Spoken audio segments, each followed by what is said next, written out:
so I can't see you. Okay, I could move it down. So I can't really see you all. Sorry for that, but this way I can actually see my slides. Is that okay? Yes. Okay, so today I'm grateful to be here to be presenting about traumatic brain injury recovery and neuroplasticity. And I'll be specifically talking about supporting TBI survivors experiencing executive functioning and mental health barriers, and specifically thinking about caregivers and parenting goals when there's brain injury in the family. Um, how do we go to the next? Okay, that worked.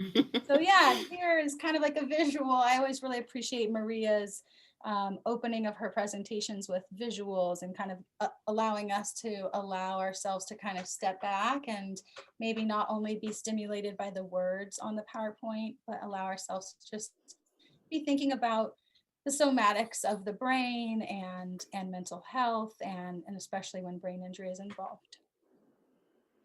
So just a little disclosure, I am going to be presenting on traumatic brain injury recovery, and that this is something that's really important to me. My own experiences intersect with my passion for working with the disability community. The research in this presentation will be presented with the informed background of a clinician with my own experiences of having traumatic brain injury. And I do acknowledge the privileges of my very blessed recovery and recognizing the gaps in the clinical services that are often presented to patients with TBI. And so I feel really motivated to make future clinical services more TBI accommodating and accessible when families have a member who's experienced TBI. So just to give you a little visual of where in the body we're talking about, we're talking really specifically about the brain, and that's situated within this structured kind of hard shell of the skull, and then the outside layer of the skin, that is what we see. So traumatic brain injury is an invisible disability, and so oftentimes if you have a client coming into your office, this is what you're going to see. You're going to see somebody that's, you know, maybe expressing to you the somaticization of, you know, having a headache or needing to close their eyes, or you know, this is kind of that visual of what you'll be seeing. And yet there's so many different things that we could be thinking about when we see this image. So I just like to take the moment to kind of step back and to think about our own biases when we work with clients, and kind of what we choose to see when we see certain kind of body presentations, and what we might not be thinking about when we see this client coming into our office.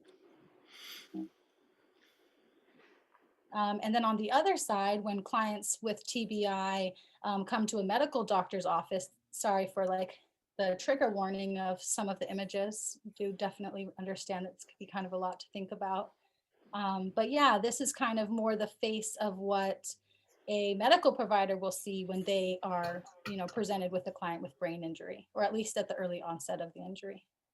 But on like a lower scale, what we might notice in our office, we might notice like a small scalp wound on the head, or maybe like some kind of a reference to a fracture, whether it be from DV, or then we'll go into all kinds of different, you know, thinkings about how the injury might have come. We might have a client that presents with referencing at this time when they lost consciousness, either recently or in the past. Both would be really relevant for us to be thinking about. Or a client that might have some bruising or some swelling, but like a lower impact, and maybe they're not, you know, even really aware of their own impact on their brain, but you can maybe see the potential things to be looking out for. Or a stiff neck, you know, that can also be a sign that, you know, maybe none of these kind of more visual injuries are present, but that stiff neck might also indicate to us to think about like, was there any whiplash? Was there any like impact to the brain when that neck was impacted? Mhm. So here I just wanted us to take a quick moment to think about, how does one acquire a head injury? So, you know, if we might consider like going in a circle and trying to think about either one of the clients you're currently seeing here at TLG, or a client that you have seen another clinician present about, or in a case conference, or a clinical vignette that you've read about, or from your own experiences of knowing people in the community with brain injuries. I was just thinking if maybe we could go in a circle and kind of popcorn style, but try not to say the same injury that somebody else has said, if that kind of makes sense. So like I'll start with saying a slip and fall, because that's how I got my brain injury, was I slipped and fell in a grocery store on a broken glass bottle of oil. So that's how I got my head injury. So we'll kind of eliminate that from the popcorn. But and of course, if you don't want to share, that's totally fine. But if people felt comfortable, feel free to just kind of popcorn either your own client or another potential client, and how they may have acquired that brain injury that's brought them into your office. So I might, I just see Jessica right there, so I might invite Jessica if she feels comfortable. I can go too. Okay. I was gonna say, like, sorry, my voice is going out. My bad.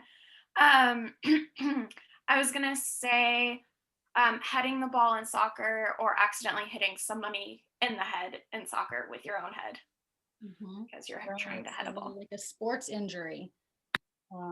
That's a great one, Sarah. And when one like soccer is a particular sport that like the concussions are often underreported, and it's often like a lot of continued head exposure and head small like kind of mild brain injury or mild concussions that often are kind of encouraged to get back on the field quickly and before they've had that time to recover. So that's a great example, Sarah. Thank you. A fall from a play structure. This is Tanisha speaking. Right, right. Yeah, Tanisha. So like that little kiddo when you're a consultant and all the kids are having this great time out on the playground and then one of them falls. Like how seriously do we take that? Do we just attend to the physical wound? Do we report it? Do we make sure that the teachers are reporting that to the caregivers? And when we do our intakes, do we think about like just asking caregivers like, has your child ever fallen before? Like have they fallen off the bunk bed? I mean, I know personally I fell off the bunk bed and no one's ever asked my mom, and my mom's definitely not reported like, oh yeah, that one time when she was 2 and she fell off the bunk bed, for example. So, just having that be something in the back of your mind, significant or insignificant falls, something to think about. Like, how often is this child falling? If they have seizures, are they falling on the concrete regularly? And like, how is that something that we want to think about as something that to be tracking and to be really thinking about? Mm. So maybe like 3 or 4 more examples. They Maybe. Mhm. were the victim of DV or in a fight. Thank you so much. I'm guessing, I'm so sorry, I'm forget. Oh, Daniel, I almost forgot your name. Sorry, Daniel. Yeah, Daniel, thank you. That's a really hard one to name. And often we might even talk about really actively thinking about with our clients their DV experiences and maybe under report or and under kind of think about those impacts to the head. Um, and that could be hard maybe for the caregiver to talk about when there's already so much other trauma that they're worrying about for their child. So kind of having that be something to think about, like, is this mom or dad that you're working with or other caregiver working with, like, is that something that they maybe haven't thought about themselves? And like, is the trauma what you're treating, or is it a head injury that you're treating? So that's what you're wanting to kind of tease out. Rose Evelyn, are we also talking about injury like caused by exposure to carbon monoxide or lead or, gas leak, that kind of thing? Or Yes, just impact? absolutely. I think that's such a like an environmentally important factor for us to be thinking about in terms of access and like privilege and where we get to see ourselves living and like where our clients are, and also in terms of like the carbon monoxide, like thinking about medical traumas and these unanticipated injuries that can come from like anesthesia and things like that, coma, coming out of a coma. Yes, so all of those are definitely relevant. And even if, I'm speaking to brain injury or traumatic brain injury right now, I'm really wanting this to be as broad of a conversation as possible. TBI is just like kind of a focus, but it's not necessarily like all of this can be also applied, as we'll talk about later, to other diagnoses. So yeah, I love how we're thinking kind of broadly right now. So, Rose Evelyn, maybe also birth injury. Wow, Maria, thank you. I have to admit, I hadn't really thought about that myself, Maria. So I think like that's something that I would love to know more about and think more about. And yeah, do you want to take a moment to kind of inform us if you felt comfortable for a moment for us to think about that? Well, uh, I'm not a very informed person in this regard, but I do know that certain um, results, like in CPE, can come from the birthing process itself. So those kinds of injuries that may affect a person's functioning uh, as they develop. That's one thing, and the nature of the delivery, those type of things. In utero drug exposure is what Sybil's writing right now. So yeah, those Wow. are those are significant injuries that happen to the brain Yeah, and at birth. what we're hearing is like Sybil has an expertise, and Maria, with her expertise as a doula midwife, or like whatever that kind of, prenatal focus that you have, Maria. It seems like we all have these different focuses that we come into the work with. And what I'm hoping we're noticing is that brain injury is relevant across all domains. And also someone might not have a brain injury today, and they could very well have a brain injury tomorrow. And so I really appreciate the breadth that we're bringing to this conversation. And I hope that these examples, if someone wasn't able to share one right now, feel free to just bring that up in the conversation as we're moving forward. Unless anyone has one that they felt like they really wanted to bring to the conversation. Just one car accidents, car crash. Yeah. Thank you, Teresa. Yeah, that's definitely a big one, right? And you can see often that impact really clearly because there's glass and there's often other like bodily injuries that are involved, but maybe the head injury is under kind of focused on in that situation. I'm not sure. And then as I'll show you in images with like something like a car accident, oftentimes there's multiple impacts. So it's not necessarily like one DV hit, although DV of course can also have its complexities. But yeah, with car accidents, it's often like a hit, and a hit and a hit. And so there's a lot of different places of impact with the brain injury. And so that's another kind of thing to be thinking about when you're thinking about brain injury is where did your client have the impact? Was it all over? Did they hit here, but really the brain then bounced back and the impact is really on the back of the brain? So yeah, we're really wanting to think about this. And I appreciate that example, Teresa, because it's so like every day, like, how often car accidents happen. And yet we don't talk about brain injury as if it's just as common as these other occurrences that are causing brain injury. And so trying to kind of bring that awareness to the table.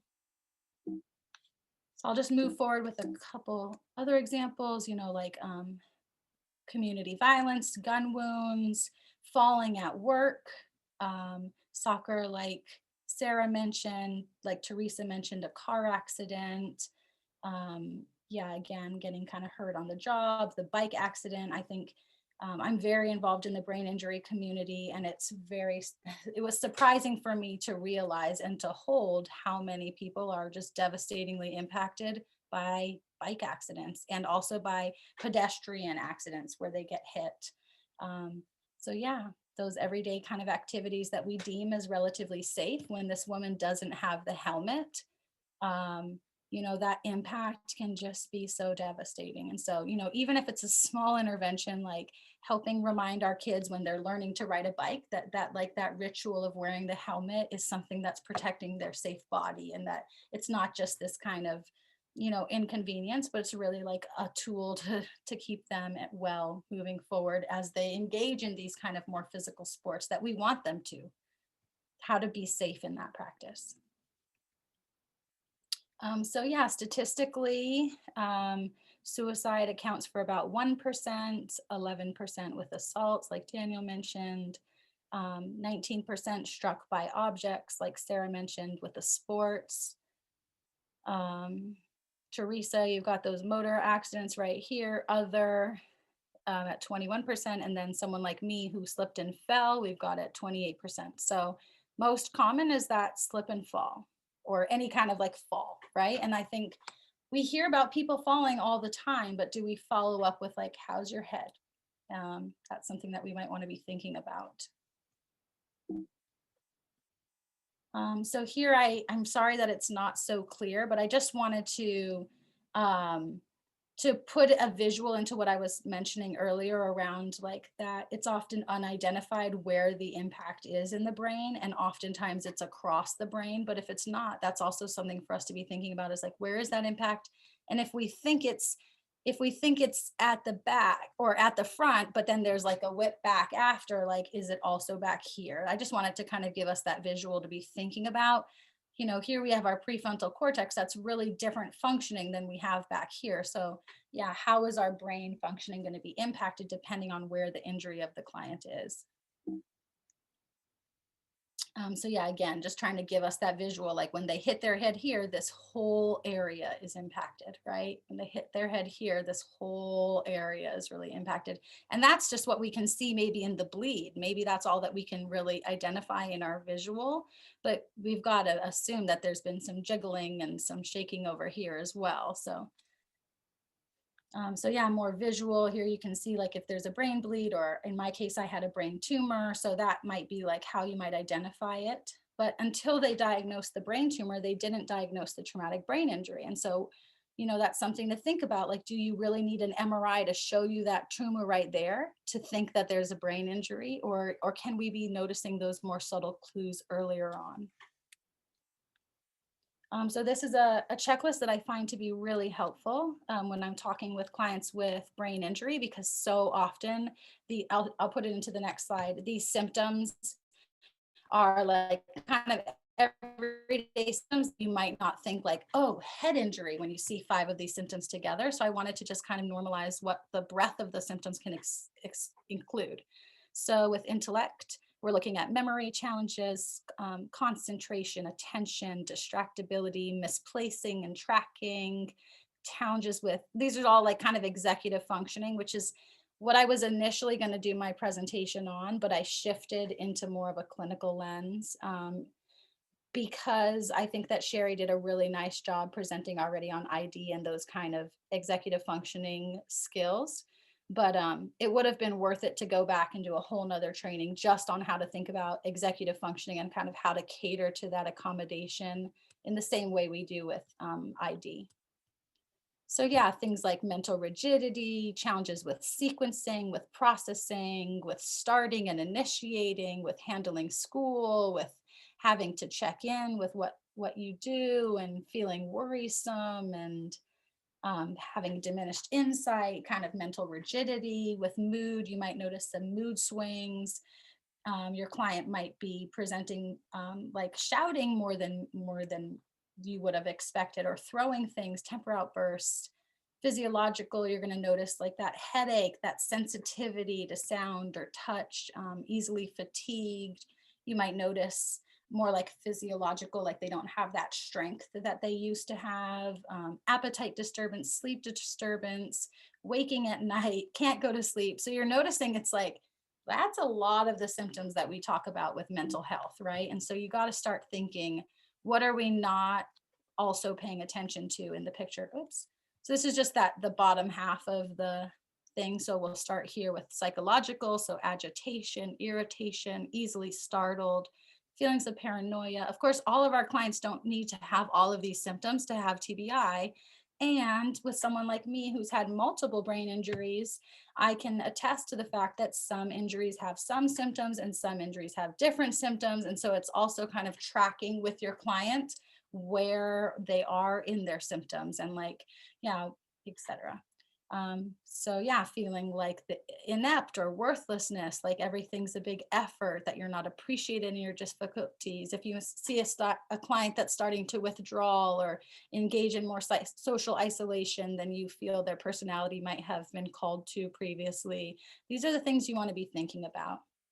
And then personality wise, you might notice more submissiveness or passivity, aggressiveness, apathy, oversensitivity, discouragement, feelings of emotional distress, frustration, or on the flip side, feeling more boastful and kind of grandiose. Sometimes people can feel like high sense of spirituality. They can also have something, I'm forgetting the word, but you can either like cry.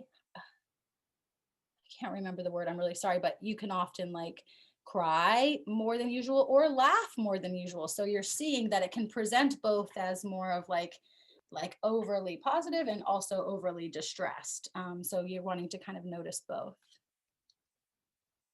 So here I just wanted to give some research in terms of the areas of parenting with brain injury. I had a lot of different articles, so I just tried to solidify it down into 2 based on the feedback that I got of just trying to make this really digestible. Was it Huh? do you want questions later or in the as we're Yeah, if going? it's okay, we'll do questions in a little bit, if that's okay. Actually, no, we should stop and answer questions, Joe. I would like to answer your question.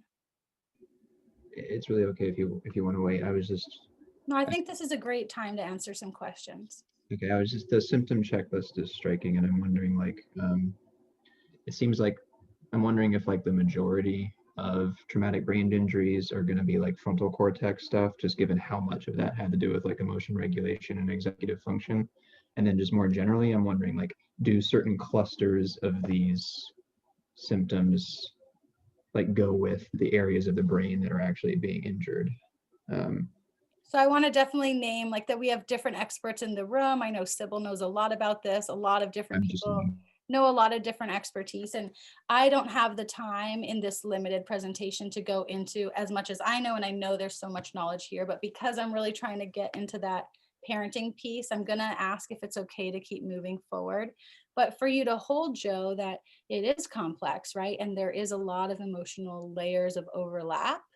And I think prefrontal cortex, like in a larger perspective, just like a short answer is yes. Like I think a lot of the brain is impacted and we might undermine and say like, oh, just right here got hit. But like, even if just right here got hit, like I said, that prefrontal cortex still could have that whiplash back. So I think, yeah, not wanting to make an overgeneralization, but feeling comfortable saying that, yeah, prefrontal cortex is often impacted, but there are experts out there that know a lot more than me. And also there's just like breadth in this presentation that we have to kind of confine to. And like I said, I almost did a presentation on many of these different topics and I had to kind of very strategically whittle it down to this. So I'm going to just keep going through the PowerPoint. I wish I could present again. I'll just name that. And for that reason, I'm kind of feeling really motivated to get you the material that I have, and then maybe know that there's kind of time for consultation and things like that at another time. Just really wanting to like get the things out there that I do have, if that's okay. Yeah, no, it's totally But I good. appreciate your question, Joe, and I'm a question asker, so I'm not trying to silence anybody. And I think there's so many tangents that we could go on that would be really helpful for us to be thinking about. So write your questions down, Joe, so we can think back to them if we have time. So yeah, just to give you a little like research, since that's what I'm supposed to be presenting about. Here we have an article about the effects of parenting on parental traumatic brain injury on parenting and child behavior. So here what you're going to see is that PBI is parents with traumatic brain injury and PND is parents without disability. And then here you're going to see the spouse of someone with brain injury and the spouse of someone without having a neurological disability. And here you're going to see the depression is higher for the person with injury and for the spouse. So is there somatic complaints for the spouse as well. So I want you to be really thinking about, does the spouse of your client have TBI? And is that why their depression is higher than you're expecting? Does the spouse of your client have TBI and that's why their somaticization is so high? Please be thinking about, like in the same way that we think about family systems, be thinking about the whole family holding this disability. And then this is also, really impacting the children. So children in families where a parent has TBI versus children in families where there is no, they call it parent that has a disability. So more broadly, you're going to see negative mood higher. You're going to see interpersonal challenges higher, feelings of ineffectiveness, not engaging in those activities that they would have wanted to or have been used to before, that negative self-esteem. So again, the children of the parent with brain injury. So again, when you have that child in the room, that's why it's so important to really inquire about that parent and to build that relationship and to inquire about the family's disability experience. Rose, I had a clarifying question on that. The table that you just said. So it's children do they know if the child themselves has TBI or not, or No, did they the just parent, focus on the parent? Okay. just the parent, yeah. So we don't necessarily know whether or not the child had their own disability. Oh, no, I don't. Okay. Just whether the parent has brain injury or the parent has no disability. Got it. That's the kind of two samples that they were choosing to distinguish between. Okay. Thanks. Yeah, so the second article, I again wish I could have gone into a lot more detail, but the article is available. So yeah, thinking about major problems that parents report when they have brain injuries. I could have gone into a presentation on each of these, but yeah, thinking about irritability, guilt, lack of confidence, demands on parenting, practical problems. So I just encourage you, if you feel like there's more you want to know about, read these articles. These two articles are a great place to start. And then I have a lot more resources if you want to know more. So here they also go into special things that I thought were really helpful, like what happens if the family is involved with social services, or what happens if it's a more severe brain injury, or if there's like trauma within the brain injury dynamic, or if it's a step parent that has the brain injury. And then here I thought this was really nice. They have like little advice and guidance section specifically on when there's emotional difficulties or irritability or memory challenges. So again, I had so much information that I wanted to give to you and like specific flyers and handouts, but I realized it's more effective for me to lead you to the source, and then you can do that research on your own, or you can ask me to do it and I'll send it to you. So here I'm going to show one very short vignette, and it's about a father and it's an older child. I think they're in like their 20s that has brain injury, and kind of you're going to think about the dad reporting about the child with brain injury. And then we're going to go into a 20-minute video, but I do think it's worth it. And it's really going to show into the life of a survivor of brain injury and the impact on the caregiver and the impact on the family. And so I think it's worth it because it's so easy to just think about the client with the brain injury as the kind of only holder of the disability and the mental health impacts. And I want us to really open up and hold space for the impact on the other caregiver, and just kind of what symptoms might come into the door when it's not even about, when the injury isn't even in the client that you're holding, you know.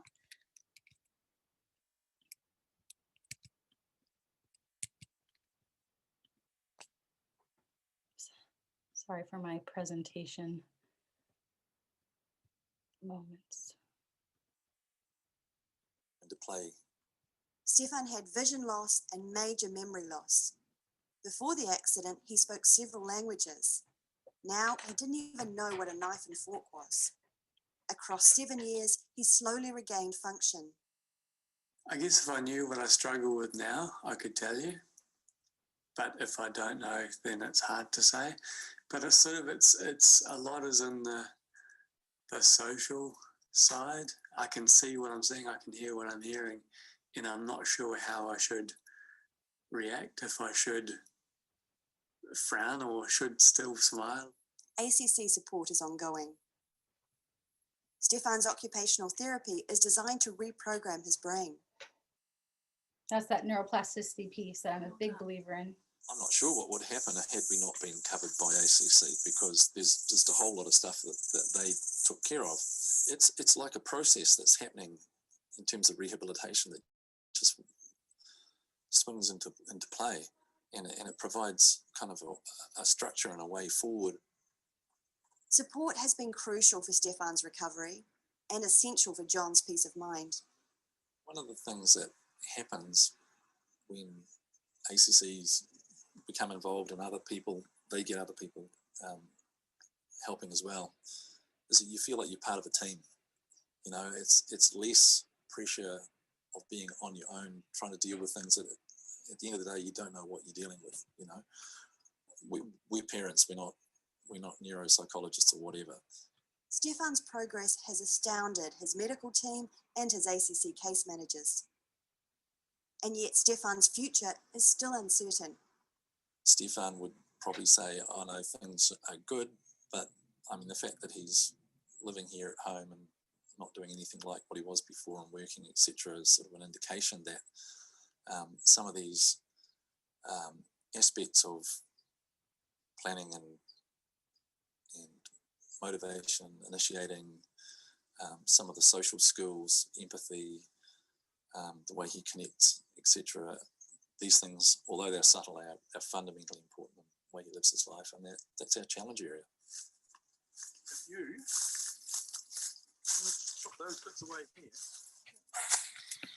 So I gave that one as an example for you to see kind of what happens when the family feels like there's wraparound services, when they feel like they have some, magical Australian organization that's just where the services just come into play, like the dad said, when he felt like he couldn't do it alone, and yet this team wrapped around him.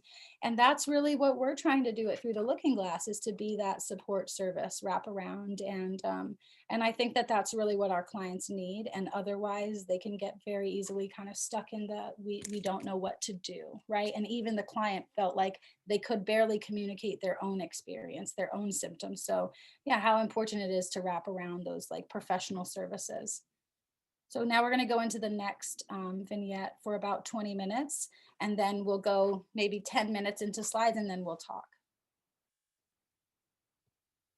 And as you go into this vignette, I want you to be thinking about yourself as the family's clinician. So technically, let's say it's a PSS case and the mom is your identified client, but you don't want to just isolate dad. You want to be hearing about dad's experience. Or let's say it's a PSS client and you decide, I'm just going to listen to mom.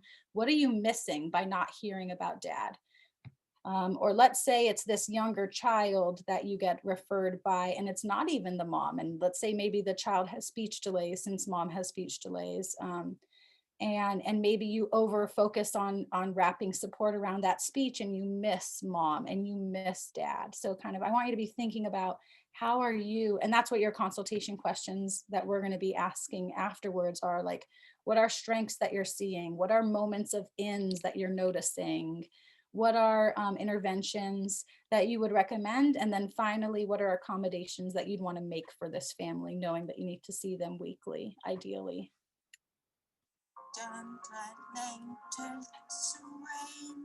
I have been hangovers. I have to walk straight. 7 years I patient is not so frustrating. Good girl. There was that whole period of trying to get back what we had.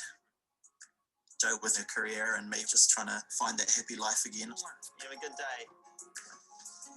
I think we turned a corner at some stage. We decided we were going to have another child.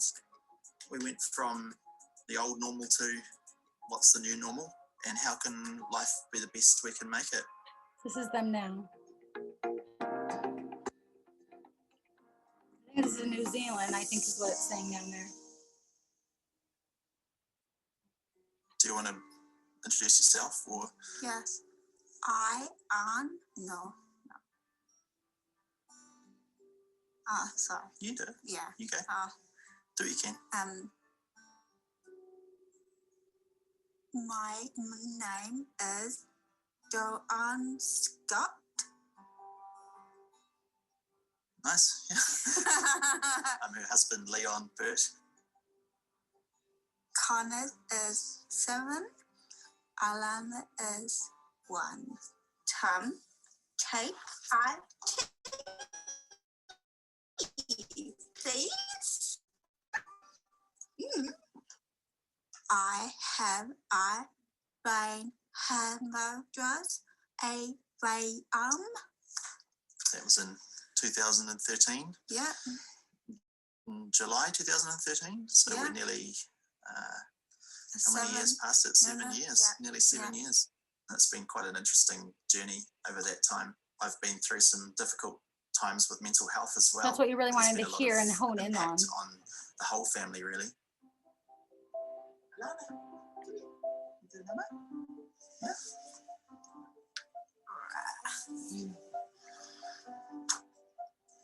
When Jo and I first met, she was a very high-flying young doctor. She was starting to specialise in haematology. I had been studying an arts degree and I was the lowly barrister at Auckland Hospital. And Joe had come out of a relationship and wasn't really looking for someone else to be seeing. There were quite a few doubts about me, I think, but yeah, slowly over time we overcame those. And then we went on a disastrous date when Joe had been working night shifts, didn't like a lot of things that I said on that date, and we didn't go out again for a few months. One of us or the other one of us, depends on who you ask, kept pursuing things. Ready? When we first got together, we were quite different in our life goals. Yeah. Joe was very much career driven and a very ambitious person, where I'd never really been that. I've always been someone who's happy to sort of go with the flow of life. All right, I'm off. Bye, Daddy. I became a teacher shortly after that because there was an ultimatum about continuing to make coffee for her and her colleagues. Books. Yeah, we had a love of books, didn't we? Yeah. We were Just very that one equally word was matched enough to link intellectually. in. And we got married in, 2011? We always knew that Joe's career was going to be the focal point to some extent of our family, and I was very happy being the man behind a great woman. And Joe was very driven to have an amazing medical career. Hematology was a really powerful academic challenge. As there is for a lot of female doctors, when is the time to sort of interrupt the progress of your career in order to have children?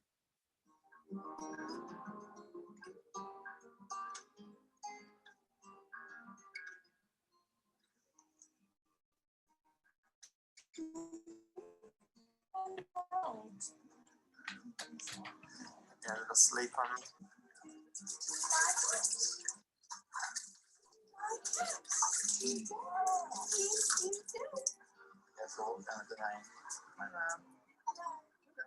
For the first 6 months, Joe was home, and that got me to the end of a school year when I took over and was going to stay home dad with him for at least the next year before we could then put him into daycare or something like that. Joe was studying very, very hard for the exams that would have brought her to be a consultant hematologist.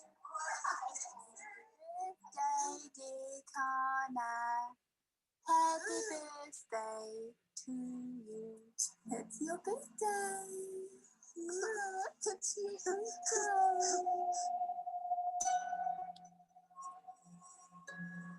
Joe was at work and I got a call from one of Joe's colleagues that something had happened with her brain and to rush out to Middlemore. I got there and I was told that it was a cerebral hemorrhage. At that stage, they said there's about a 50% chance that she'll even make it to surgery, so sort of prepare yourself for the worst. The surgeons told me that they were going to do a craniotomy, which is relieving the pressure on the brain. They could see the AVM, arteriovenous malformation. Usually with the swelling that they wouldn't be able to access the AVM. However, because the process had been so fast, the brain hadn't swelled up as much as it possibly would have. What do you remember of when the hemorrhage happened? Oh. Yeah. So you're wanting to be able to read your client with their body language and not necessarily their verbalizations. I lucky to be alive. I suck. We swapped roles to some extent. Yeah. Joe had over a month in Auckland Hospital, followed by 3 months in rehab. So she wasn't in the home at all for a good stretch of time, which meant that I was doing the parenting and being by her side, I guess, a lot of the time.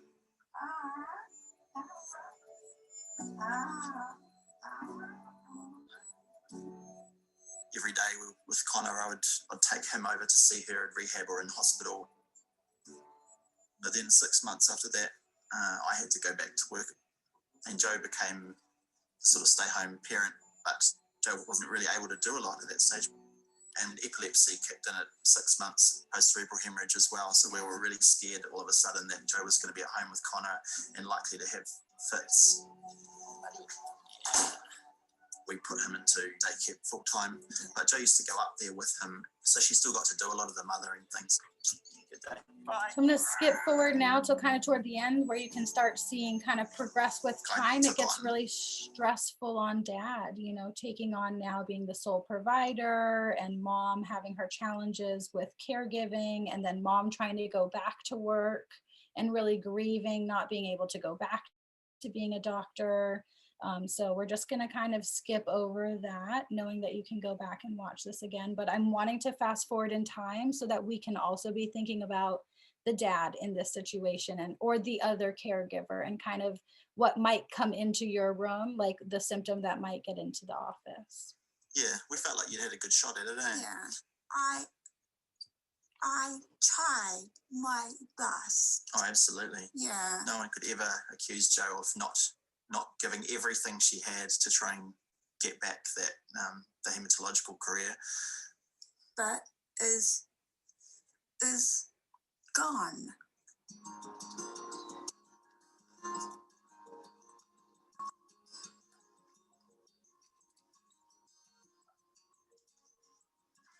Hi. What happened today? Boring day. Yeah. I was bored today. What happened? Because I couldn't go outside. Oh, raining. Yeah. Yeah. I think my mom is amazing. I don't matter if anybody has disabilities or anything that makes them different. They should all care the same. Yeah. Ooh. What is it? A flower. Ooh.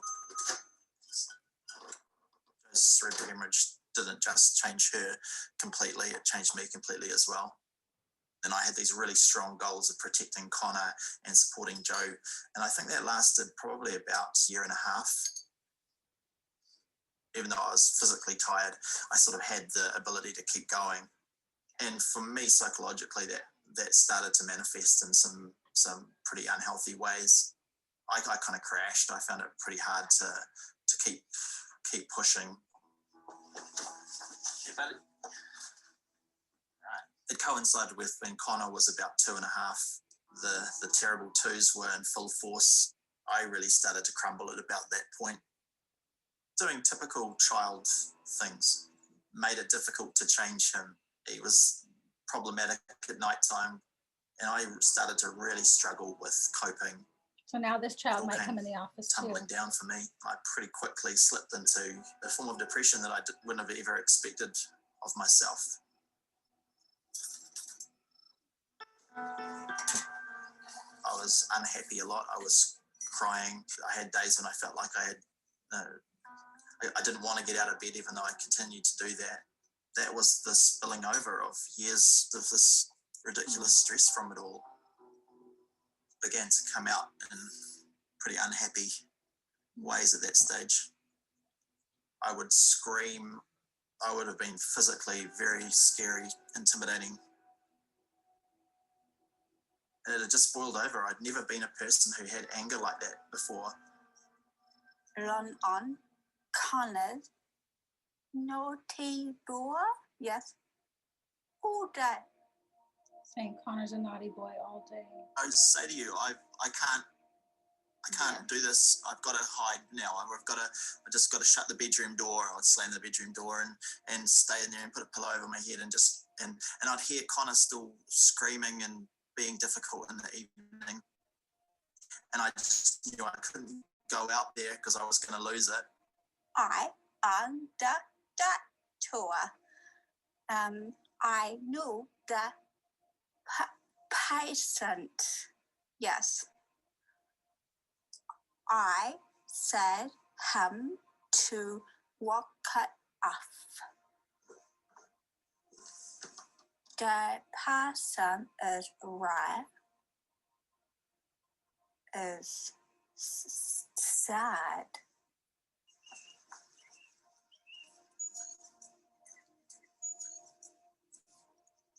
There were some times during that period where I thought if I left, some of the strain wouldn't be on me in the same way, and maybe I could be a better father. But I did have a few moments where I thought, if I wasn't in my child's life, would he be better off? You always used to just say to me in this quite helpless way, I love you. I felt like even when I was at my worst, you never wavered in telling me that.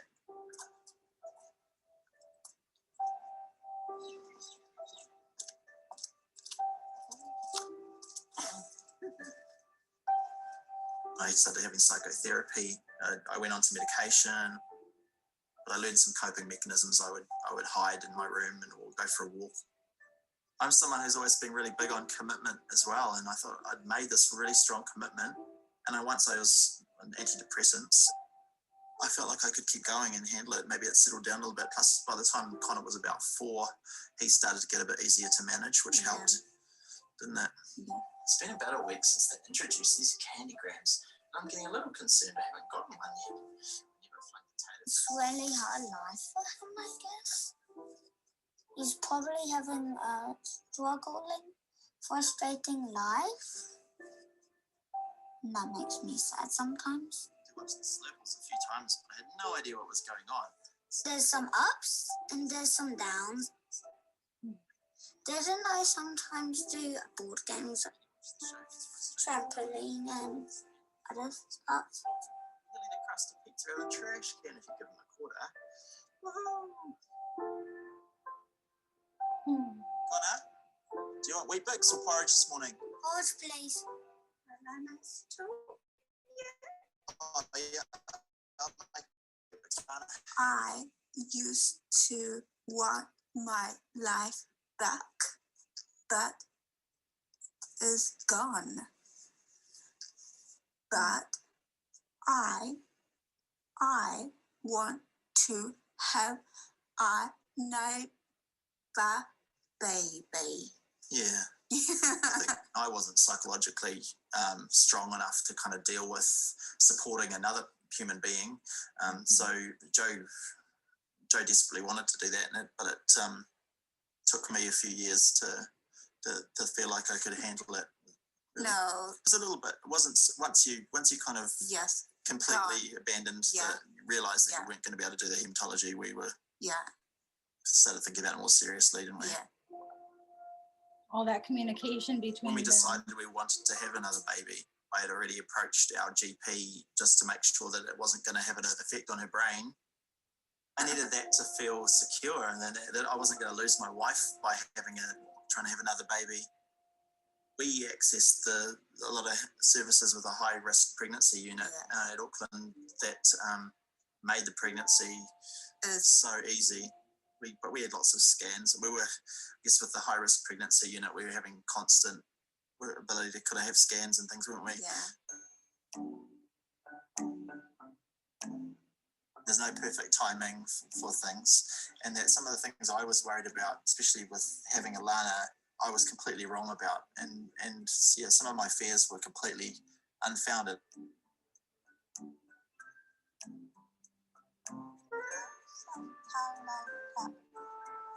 What color?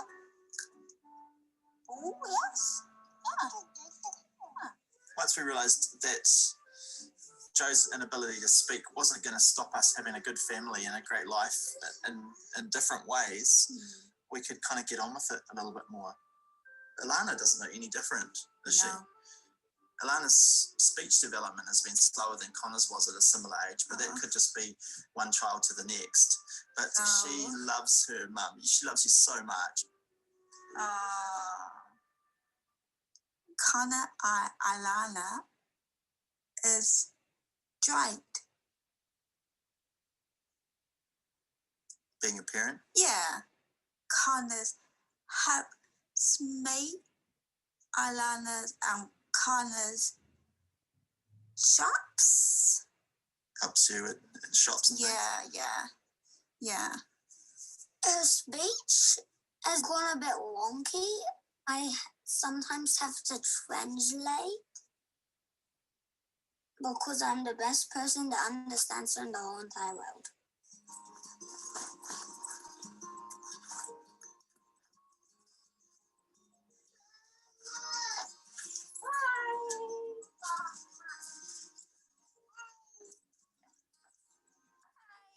I love you. Cheek to cheek. Take to take. That's really good. Humpty, Humpty, Dumpty. Good. Sat on the wall. We're the Masters of Speech Language Therapy program at the University of Auckland. Research is telling us that people do continue to make progress, you know, after the sort of, 2-year mark. That's But I that think neuroplasticity the I want us to personal be holding. approach is what really singles Jo out. The fact that she picks very distinct aspects to work on. What would you like to work on today? I would like to do the welcome song. Yes. Is hard to speak. Say Do we want to do the splashing or leave it? Yeah. Ready? Alana's here today. Alana's here today. We're so happy that Alana's here today. Joe's here today. Joe's here today.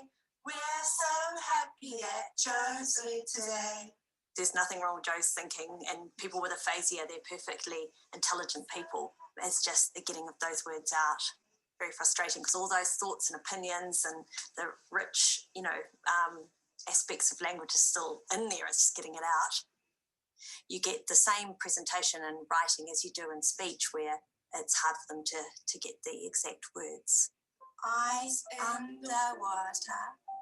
3, 2, 1. Beautiful.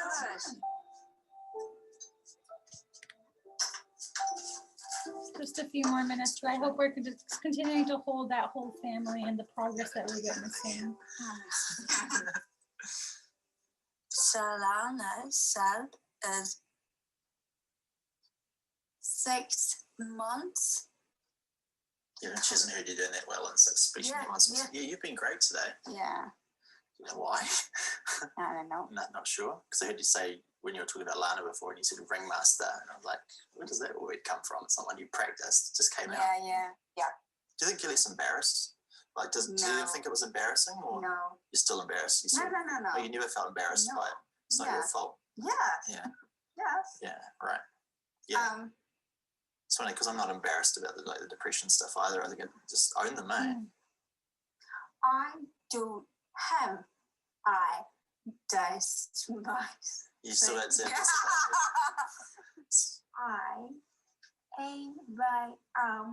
is lucky. Your AVM, lucky to be alive. Yeah.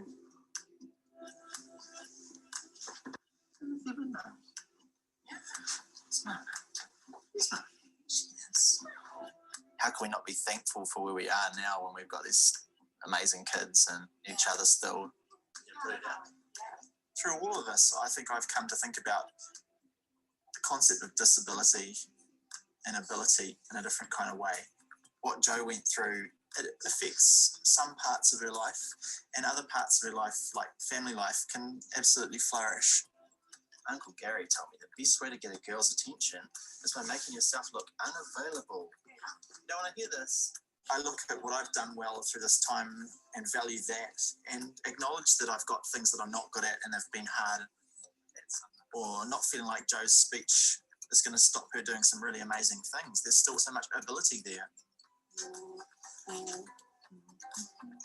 I speak is fine at heart. Don't speak. It's just who you are now. Yeah.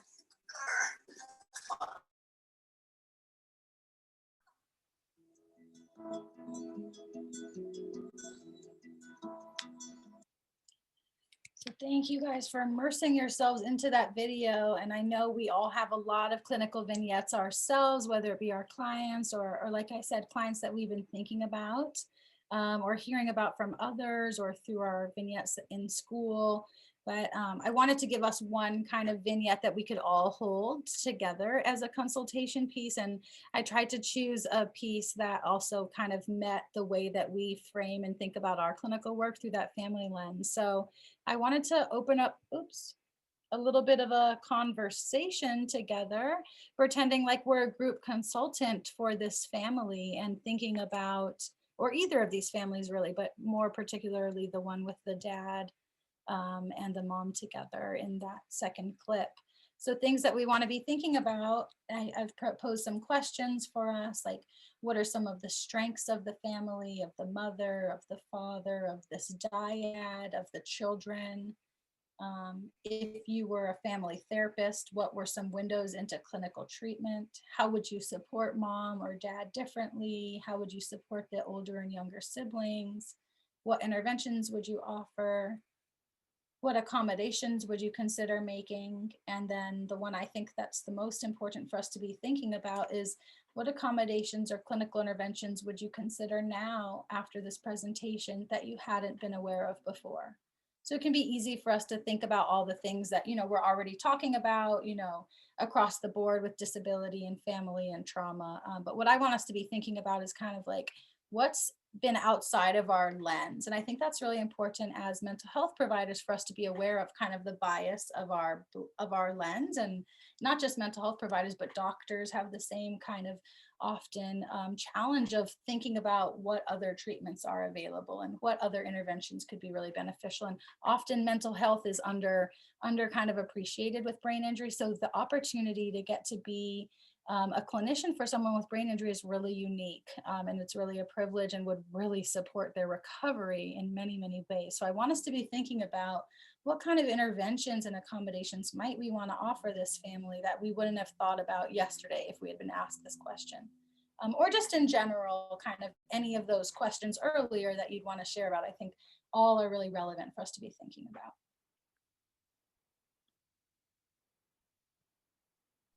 One thing that I wanted to speak to that I saw kind of the progression of throughout the entire video was the process of grief, not just with Jo herself, but her partner and her children, and kind of this idea that the expectations that Jo had for her own life changed dramatically after her TBI, but also her partner's expectations of who his partner was in life and his own goals also had to change. And so did her son, and even the daughter, kind of like as she grows up, her process is going to be very different than her brother's because she's only known her mom after her TBI. And so kind of how can, as a clinician, formulate interventions that support the grief process and allow that to happen for all members of the family, not just for Jo herself. Nice. Thank you so much, Jessica. Yeah, really naming that grief piece, right? Thank you. Anybody want to respond to Jessica or offer something else that they might want to contribute? Rose, Evelyn, I just wanted to ask you a question. Is this the end of your PowerPoint? Are you going to go on? No. You have more. Yeah, should I maybe keep going? No, that's not why I'm asking you at all. I'm sorry. I just meant that if it was, I thought it might be nice for everybody to see each other, but if you're going to go on, that's fine. Don't worry about it at all. That's fine. Okay, well, maybe can we make it into the group view while we're doing this let's maybe spend 5 or so minutes doing a consultation. Can we go into group view for that? Do I need to do like stop share or something? You would need to stop sharing. Okay, great. Yeah, so I think that's such a great suggestion. Thank you, Maria. I think it's beautiful when we can really all see each other and be kind of holding this family together as we do so well at Through the Looking Glass. How, knowing that any one of us in this room could easily have this family, whether it be the child or the father or the mother, coming in needing support. How would you kind of move forward with this family? And again, yeah, trying to think about things that you hadn't maybe been thinking about that we need to be kind of thinking about more in these spaces.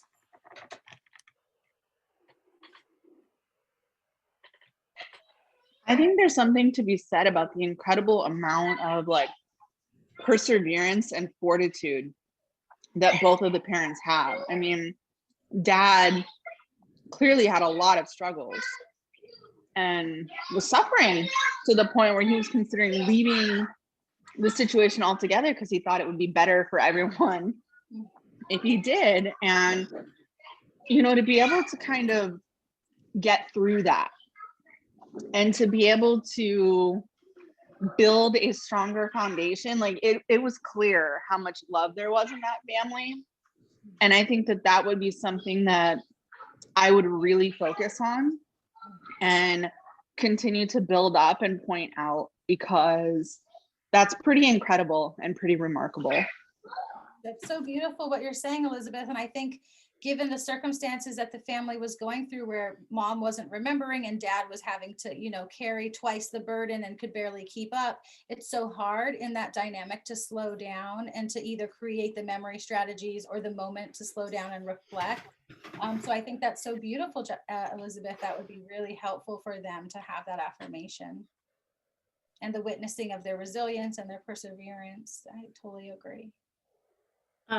I wanted to say that, like, the whole way through that film, I was like starting to cry, thinking about the twins that you guys all saw in our and their family. So many parallels. And the thing I was thinking the whole way through is, I hope they've seen this, and if they haven't, I can't wait to show it to them. Like, this film itself could be a wonderful intervention for a couple like them who's going through something so similar, to see the hope and to see the similarities and the strength of their families. Like, it would be so helpful. I really appreciated it for that reason. Yeah, Sybil, I was thinking about your case a lot last week when we were talking about it, and with the seizures and yeah, just the parallels between this mommy. And I had a lot of different videos to kind of choose from, and I wanted to bring it in for us to think about how this is so relevant, not just to this case, but like Sybil's case and other cases that we're holding in our agency.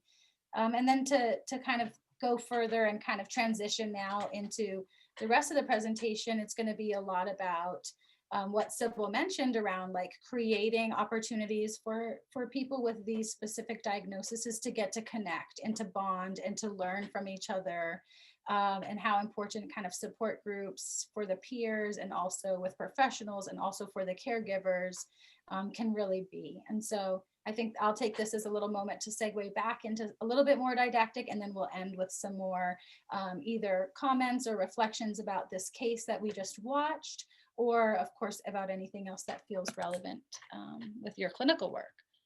Okay, so we'll just end with the PowerPoint. I know we have about like 18 minutes, so I'll try to end with a good 10 minutes. And I'll move kind of quickly, knowing that you guys can all refer back to this PowerPoint at your convenience if you want to.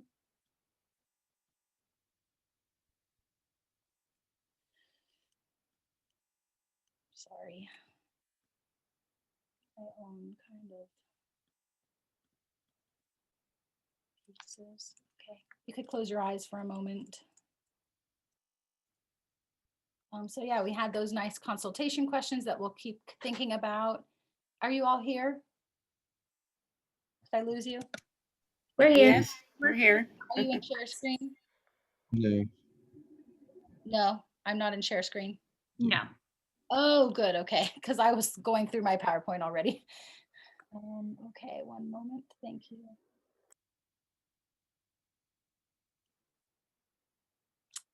Okay, so now you can close your eyes again as I find the slide one more time. So yeah, originally the talk was also going to be really focused on executive functioning. So I did want to make sure to have at least one slide to name that, because it was initially going to be a much larger piece. So yeah, wanting us to think about the training that we've been often exposed to here through the Looking Glass when we're thinking about caregivers with intellectual disabilities. But I also wanted to name, you know, you might have a client with stroke or ADHD or depression or anxiety or ID that also have a lot of kind of paralleling executive functioning challenges. So I want us to be thinking about what are some parallels of interventions, of accommodations that we might want to offer, similar to what Dr. Hansen recommends when working with caregivers with ID. And then what are those parallels with TBI? So some things that I had already started thinking about were like reminder texts, these family didn't really present with as many challenges of like getting to appointments, but also that mommy had like a daddy that was really, really involved and did probably a lot of the executive functioning for mommy. So yeah, if you had the caregiver that didn't have that other caregiver, they're kind of supporting that parenting role. What would be maybe the benefit of alarms, or helping to create a visual calendar together with your mommy or daddy or other caregiver, or maybe thinking about taking notes for throughout the session for your client and maybe offering those notes to your client. Or let's say you guys have like a goal that you set, or you know, just whatever you can do to kind of affirm and kind of solidify knowing the challenges that often come with memory and executive functioning for clients with brain injury, and wanting them to not slip through the cracks, because it's so easy for them to not make it into the office, or, you know, whether it's something really small, like they can't find the parking lot and then they can't get into the appointment on time, and then you show them, you know, because it's been 15 minutes. Like, in what ways can we really be thinking about these ways that we can accommodate our clients so that they can get into the door? Or, you know, if they can't make it into the office, how could we consider continuing to provide some telehealth so that the client can log in? Those kinds of things we want to be thinking about when we have a family with someone with brain injury. And then again, I could have done a whole presentation about neuroplasticity, which I really want to at another time, but I'll just kind of introduce it as a theme that I think we've been speaking to throughout all of this presentation, which is not assuming that the client that you see in the room is the client that you're going to hopefully see, you know, at the end of their life, and that really believing that that person with brain injury can make a lot of progress. So yeah, like this statement says, the brain continues to reorganize itself by forming new neural connections throughout life. And this is a phenomenon known as neuroplasticity, which is controversial. Some people don't necessarily believe in it, which I understand and respect, but I'm a really big believer that brains can recover. And I've witnessed my own brain recovering in phenomenal ways because of the abundance of resources I've exposed myself to. So just kind of wanting to shift that narrative. So yeah, kind of thinking about neuroplasticity as like creating pathways and reinforcement, and changing synaptic structures, strengthening that connection. Here you can kind of see that communication going on. I just love visuals. Again, you can see there's not that much of a connection, and then it starts getting closer, and then here we have that connection really rewired. And so that's what we're wanting to hold faith in and trust in. And, you know, like Sybil mentioned around the grief, you know, helping our clients to remember that brains can recover, and that where they may be right here, like in a couple of years, they might get to here, and maybe they hoped that they'd get to here by year 1, but like, if they get to here by year 5, then maybe they can get to here by year 10. So that's kind of the hope that we want to be. And here you can see, yeah, you know, more and more pathways, and that's real. And so we want to hold that as a possibility for our clients when our clients feel like it's just not even worth, you know, when I listened to the dad, I wasn't sure if he was mentioning suicide in that situation. So, you know, it can be a really extreme, you know, fear that we would be stuck here, and that is unsustainable, right? And so it really benefits the whole family to help that client get those resources neurologically to rewire, which is really possible. So here's some great book recommendations, whether it be about traumatic brain injury or even just concussion. You know, I talked more about like the more extreme end of TBI, but concussions and even mild concussions have, you know, real impacts on the clinical presentation of what we're seeing, and we don't want to underlook that. And we want to support our clients in slowing down into their own somatic awareness of their own challenges and what they may not be kind of attending to and may not be realizing is also impacting their mental health. Some more great books. My Stroke of Insight is a really great book. I'd highly recommend that book. Here's some great organizations and supportive resources for TBI survivors. It's specific to the Bay Area. So that's kind of, you know, my bias just of being exposed primarily to this area right now. But I can only imagine if you have a client in a different state that these resources could be identified in other places as well. So here in Marin, we have the Schurig Center for Brain Injury. You know, they say you're not alone. We're here to help continue the journey of recovery after brain injury. You know, they support people with brain injury, concussions, strokes. It's a non-medical community-based center. And the services are all provided remotely right now. You don't need a doctor referral. There's a sliding scale. They have scholarships, and just it's a really great organization. Things that they offer, they have a caregiver support group, a TBI survivor support group that's peer-led, a TBI art therapy class that's led by a master's level clinician, speech therapist leading like a brain kind of cog smart, cog X kind of class that's often offered in community colleges, because this kind of rehabilitation is also great for other injuries and just for everyday executive functioning challenges, helping with planning, organizing, problem solving, follow through. And then they have a really great post-concussion education class at Schurig Center for Brain Injury that's led by a neuropsychologist, and that's who gave me that TBI symptoms checklist. So yeah, I've become, you know, pretty connected with the professionals in this wellness industry as well, and trying to understand what are their kind of assessment measures and what are the support services that are available for our families. So this is another organization, Services for Brain Injury. They recently lost funding and closed because of the COVID pandemic and just the exacerbating rent that was not able to be afforded. But this was a really amazing program that I benefited from in terms of work readiness, immersion, and job coaching to get back to work with brain injury. Center for Neuroskills in Emeryville. It's a private pay, so it's pretty expensive. I've never been able to afford it personally, but they have some amazing rehabilitation classes, and they can teach you how to cook again and drive again, and just some really great supportive services to getting back into living independently. Yeah, community re-entry assistance, home evaluations, medical coordination. So if your families can afford these type of resources, you really want to be helping them to tap into the services that are available so that the other caregiver isn't the one carrying all the burden. San Francisco General Hospital, they have a trauma recovery center that's really amazing, and they have a free brain injury support group for family and friends and caregivers and the survivor. So it's a very like vibrant community, and it's run by a neuropsychologist here, Jerry Larson, and it's also run by a social worker and like a community resource referral coordinator. So this is a really strong group to go to, even if you're just like kind of interested in understanding more about brain injury.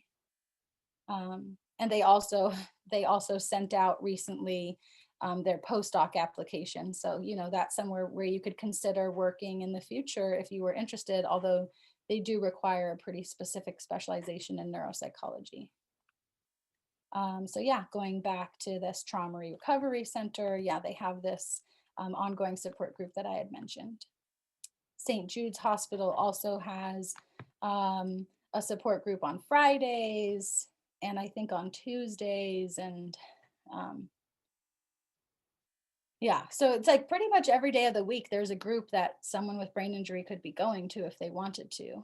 I also run or help to co-facilitate a group through Center for Independent Living for young adults with acquired disabilities. So even if they don't quite fit that diagnosis of, you know, TBI, like where could you kind of broaden the scope and think like, well, maybe my client, there's no TBI groups, but like maybe there's an acquired group for young adults with disabilities.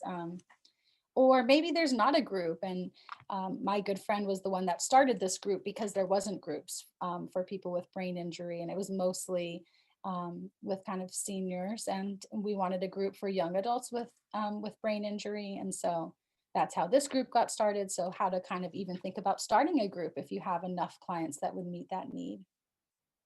Love Your Brain is also an amazing organization for clients and family members with brain injury that they offer like yoga classes for brain injury. So I definitely recommend Love Your Brain.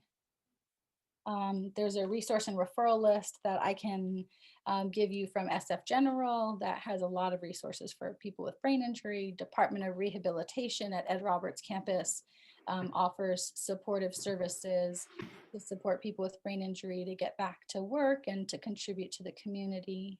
In-home support services can offer support with living independently if the client is a Medi-Cal consumer.